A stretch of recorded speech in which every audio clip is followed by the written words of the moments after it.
प्रिय छात्रों, जैसा कि आप सबको मैंने कल ही बताया था कि आज 21 अप्रैल को मैं काव्य का एक वीडियो लेकर आपके समक्ष प्रस्तुत होऊंगा। उसी के अनुरूप आज कक्षा 12 हिंदी काव्य के इस प्रथम पाठ पवन दूतिका शीर्षक को लेकर प्रस्तुत हुआ हूँ, जिसके रचनाकार अयोध्या सिंह उपाध्याय हरिऔध जी हैं। आप सबको पता होगा कि हिंदी खड़ी बोली का प्रथम महाकाव्य प्रिय प्रवास को माना जाता है और यह प्रिय प्रवास अयोध्या सिंह उपाध्याय हरिऔध द्वारा रचित है। तो छात्रों, जैसा कि आप समझ चुके होंगे कि संदर्भ लिखते समय इस बात का विशेष रूप से ध्यान रखेंगे कि जहाँ पवन दूतिका शीर्षक लिखेंगे वहाँ प्रिय प्रवास भी आप लिखेंगे।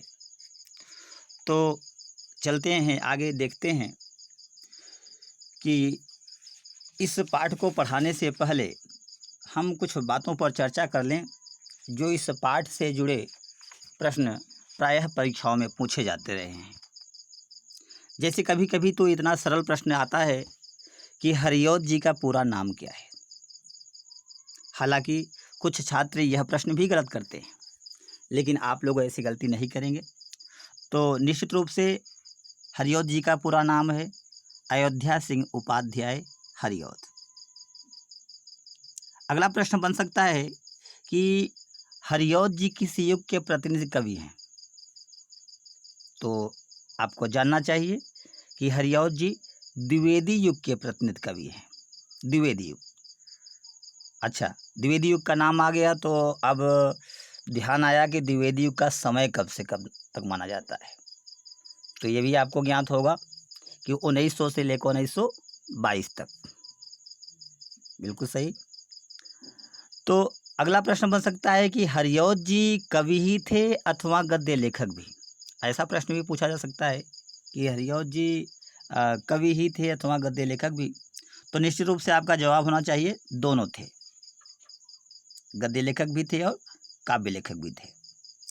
गद्य लेखक में इन्होंने किस किस विधाओं पर रचनाएं की, ये भी आपको फिर पूछा जा सकता है। तो ध्यान रखना कि ये उपन्यास और नाटक दो गद्य विधाओं पर इन्होंने लेखनी चलाई है और इसके साथ साथ काव्य विधा तो इन्होंने लिखा ही है।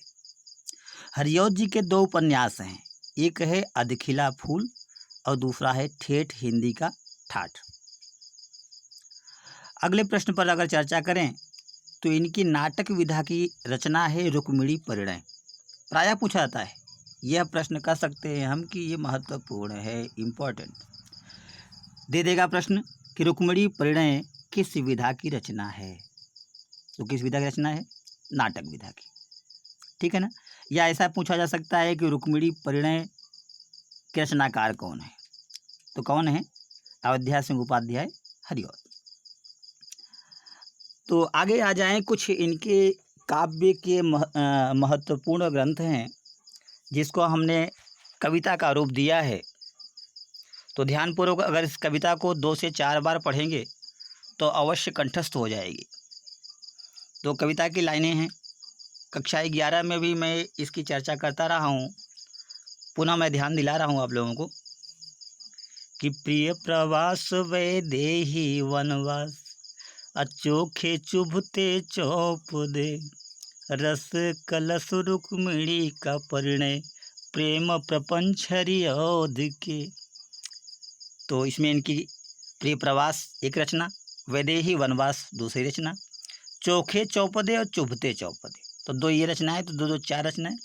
रस कलश रुक्मिणी का परिणय यानी रुक्मिणी परिणय और रस कलश, ये 2 रचनाएं 6। प्रेम प्रपंच यानी 7। तो 7 रचनाएं आपके समक्ष हमने प्रस्तुत किया। रुक्मिणी का परिणय आप पढ़ ही चुके हैं, रुक्मिणी परिणय इनका नाटक है। इसके अतिरिक्त इनकी जो रचनाएं हैं वो क्या हैं? काव्य विधा की रचनाएं हैं। अगला प्रश्न जिससे आप चिर परिचित रहे हैं कि हिंदी खड़ी बोली का प्रथम महाकाव्य कौन सा है। तो कौन सा है? प्रिय प्रवास, बिल्कुल सही। पवन दूतिका शीर्षक किस महाकाव्य से उद्धृत है? ऐसा प्रश्न आ जाए तो किस महाकाव्य से है? प्रिय प्रवास से है। अच्छा, इस संदर्भ में और भी प्रश्न बन सकते हैं, जैसे कवि सम्राट तथा साहित्य वाचस्पत उपाधियों से अलंकृत द्विवेदी युग का प्रतिनिधि कवि कौन है? तो ध्यान में रखना, अयोध्या सिंह उपाध्याय हरिऔध जी हैं। अगला प्रश्न बन सकता है कि अयोध्या सिंह उपाध्याय हरिऔध द्वारा रचित महाकाव्य प्रिय प्रवास में कितने सर्ग हैं? तो निश्चित रूप से आपको ध्यान देना चाहिए कि इसमें 17 सर्ग हैं। कितने? 17। कामायनी का भी नाम सुने होंगे आप लोग। कामायनी में कितने सर्ग हैं? आप इसको बताइएगा। हम वीडियो के अंत होते होते मैं ज़रूर बता दूंगा, लेकिन आप लोग थोड़ा सोच लें कामायनी में कितने सर्ग हैं। तो अब चलते हैं पवन दूतिका, जो कि शीर्षक है आपका पवन दूतिका। इस पर थोड़ा सा चर्चा हम करते हैं। ये पवन दूतिका, ये दूत प्रेषण की परंपरा प्राचीन काल से रही है। संस्कृत साहित्य में आप देखें महाकवि कालिदास जी को, उन्होंने मेघदूतम लिखा और मेघदूतम उच्च कोटि का खंड काव्य और गीति काव्य रहा है। कुछ पाश्चात्य विद्वानों ने तो इसे एलजी शोक गीत तक कह दिया। और इसी परंपरा को अपनाते हुए हरिऔध जी ने भी प्रिय प्रवास लिखा, जिसमें वियोगिनी राधा से पवन को दूती बनाकर कृष्ण का पास संदेश भिजवाया है। जब भगवान श्री कृष्ण मथुरा चले गए तो उनके वियोग में संतप्त राधा जी दुख का अनुभव करने लगी। तो चलते हैं इस पवन दूतिका के इन पंक्तियों पर हम ध्यान देते हैं। और सर्वप्रथम आप काव्य में जानते ही हैं कि मैं वाचन कराता रहा हूँ, काव्य पंक्तियों को गेयता और लयबद्धता तक मैं ले जाता रहा हूँ। तो ठीक उसी परंपरा को अपनाते हुए इस शीर्षक की पंक्तियों को मैं पढ़ रहा हूँ। आप इसके पहले जान लें कि इसमें मंदाक्रांता छंद है। कौन सा छंद है? मंदाक्रांता। और ये मंदाक्रांता छंद वर्णिक छंद है। कौन सा छंद है? वर्णिक छंद है। ध्यान रखना, ये वर्णिक छंद है। और आप अभी तक कौन कौन से छंद पढ़े हैं? मात्रिक छंद पढ़े हैं। मात्रिक छंदों में जैसे आपने दोहा पढ़ा था, सोरठा पढ़ा था, चौपाई पढ़ा था, ये सभी छंद जो हैं मात्रिक हैं। लेकिन अब जो आप छंद पढ़ने चल रहे हैं पवन दूतिका में, ये मंदाक्रांता छंद वर्णिक छंद है। इसमें वर्णों का परिगणन होता है, लघु गुरु का नहीं। तो इसमें वर्ण गिने तो आप देखेंगे कि 4-4 चरण के एक पद हैं। तो आप प्रत्येक चरणों में 17-17 वर्ण हैं। अब कहेंगे कि 17-17 वर्ण हैं तो हम पढ़ें कैसे? तो आपको मैं बताता चलूं कि प्रथम 4 वर्ण पर आप यति है, ठहराव है, जहां आपको थोड़ा सा रुकना है। और तत्पश्चात 6 वर्णों पर आपको थोड़ा रुकना है। उसके बाद 7वें पर पूरी तरह से जीवा को विश्राम देना है, पुनः सांस लेना है। उसके बाद अगले चरण की ओर जाना है। तो चलते हैं, हम भी पढ़ते हैं। आप लोग भी जहाँ हैं वहाँ पढ़िए ध्यानपूर्वक। और हमारी आवाज़ तो ठीक नहीं है, हमारी राग तो ठीक नहीं है, आप लोग जानते हैं, लेकिन आप लोग कोशिश करेंगे तो कुछ अच्छा ज़रूर कर पाएंगे।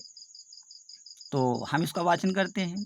देखें, बैठी खिन्ना एक दिवस वे, गेह में थी अकेली, आके आंसू दृग युगल में थे धरा को भिगोते, आई धीरे इस सदन में प्रसद गंध को ले, प्रातः वाली सुपवन इसी का लुवातायनों से, बैठी खिन्ना एक दिवस वे, गेह में थी अकेली, आके आंसू दिग युगल में थे धरा को भिगोते, आई धीरे इस सदन में पुष्प सदगंध को ले, प्रातः वाली सुपवन इसी काल वातायनों से। तो देखें, जब विश्व पूज्य महापुरुष भगवान श्री कृष्ण जी मथुरा चले गए तो उनके वियोग में संतप्त लोक सेविका राधा जी अत्यधिक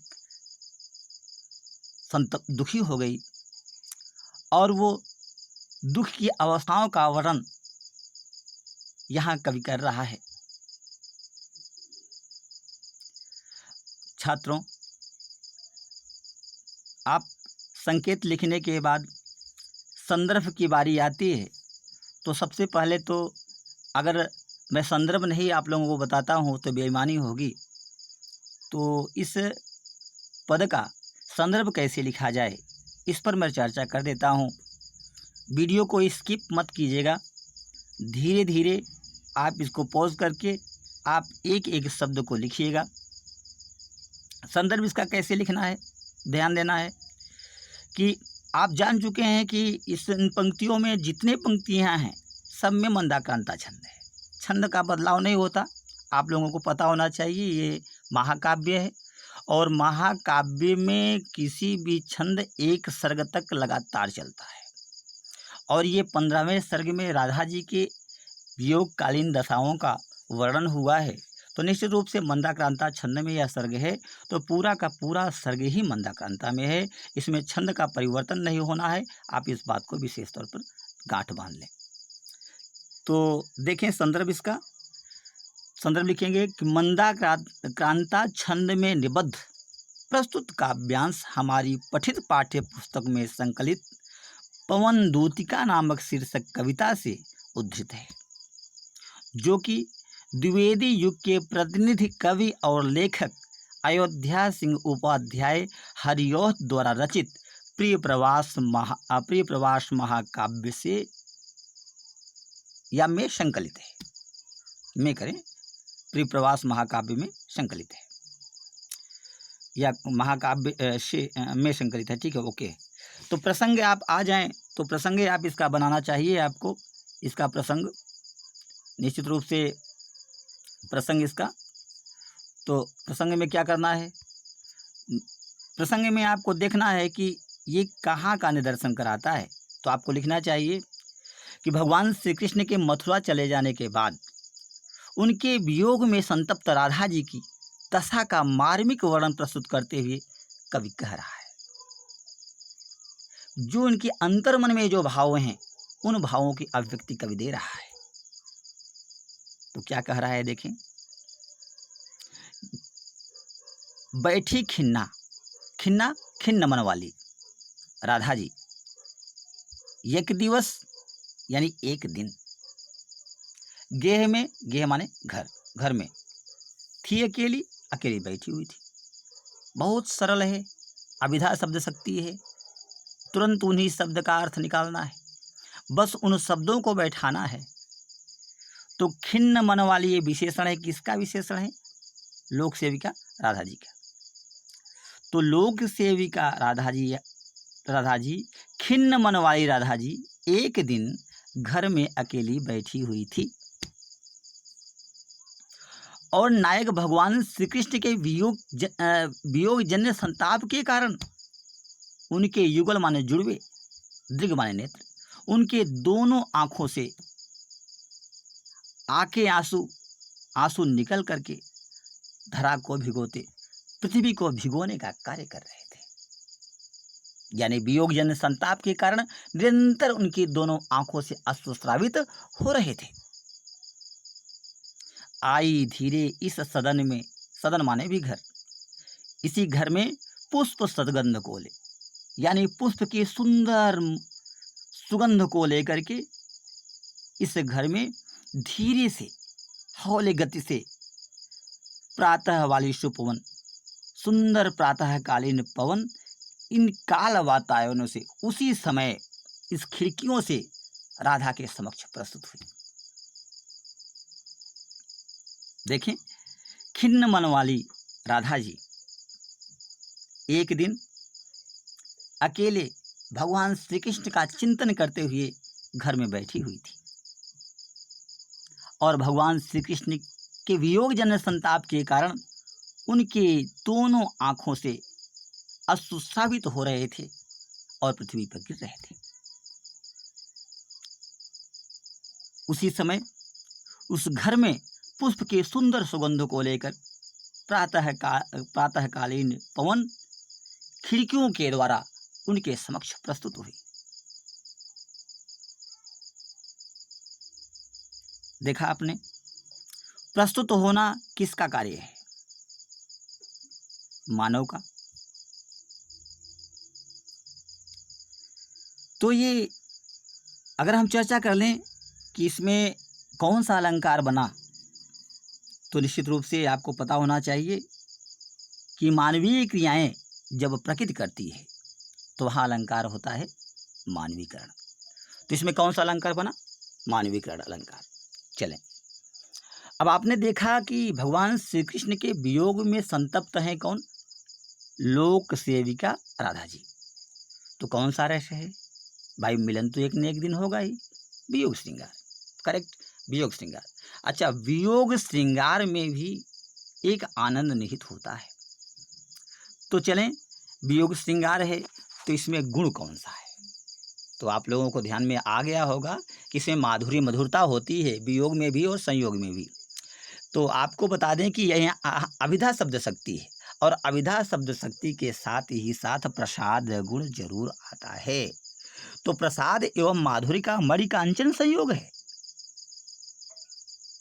छंद तो आप पहले से जान चुके हैं। छंद कौन सा है? मंदाक्रांता छंद है, ठीक है। और इसमें भावपक्षी बातें कुछ लिखनी चाहिए कि यह श्री कृष्ण को महापुरुष के रूप में चित्रित किया गया है। यानी यहाँ कवि ने भगवान श्री कृष्ण को एक महापुरुष के रूप में चित्रित किया है। भाषा की अगर हम चर्चा करें तो निश्चित रूप से भाषा संस्कृत निष्ठ खड़ी बोली है। तो एक पद समझ में आया होगा। चलें, अगर यह समझ में आया, इस प्रकार का समझाना समझ में आया, क्योंकि यह वीडियो बनाने का अनुभव भी हमारा बिल्कुल नया है और आप लोगों को जैसा भी होगा हो, आपको समझ में आया हो तो अच्छी बात है। न आया हो तो फिर से आप हमें ज़रूर फ़ोन करके या किसी माध्यम से ज़रूर सूचना देंगे ताकि मैं थोड़ा सुधार कर पाऊँ और फिर मैं अगला वीडियो बना पाऊँ। धन्यवाद। शुभ रात्रि, शुभ संध्या।